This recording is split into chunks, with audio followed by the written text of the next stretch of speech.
Bonjour à tous, bonjour Valérie. Bonjour Laurent. Nous sommes ici à Menton, dans les Alpes-Maritimes, une ville au climat exceptionnel. Et qui dit climat exceptionnel dit forcément produits exceptionnels, comme ces citrons que vous voyez, ces citronniers qui sont là dans la ville et qui sont bichonnés par un amoureux en la matière, s'appelle Philippe Rigolo.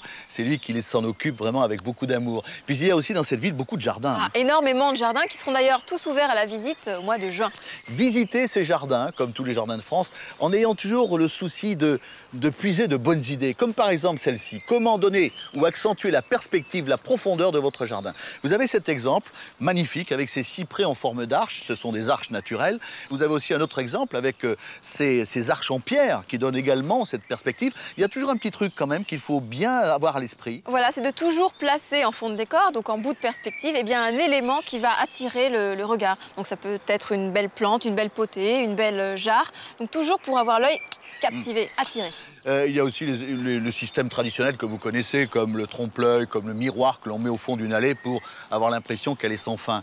Et puis dans les jardins, il y a toujours des idées de décoration à prendre. Ici, dans ce jardin-là, nous avons par exemple ces quelques petits oiseaux qui sont là. Flamants roses métalliques. Oui, vous avez aussi des statues. Voilà, des statues, des cadrans solaires, des moulures que vous pouvez appliquer sur les murs, des bustes. Enfin, tous ces éléments qui créent un élément de surprise dans le jardin. Avec des bustes, par exemple, cette pergola qui est particulièrement ravissant.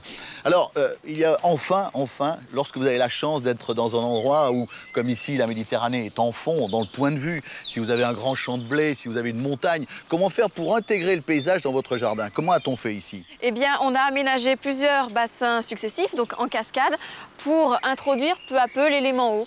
Et oui, l'eau, en descendant comme cela en palier, va rejoindre la Méditerranée, faisant entrer en quelque sorte la Méditerranée dans le jardin. Voilà, c'est aussi simple que ça. Encore faut-il bien le retenir. N'oubliez pas les jardins de Menton, il faut les visiter au mois de juin. Au revoir. Bonne visite, au revoir à tous.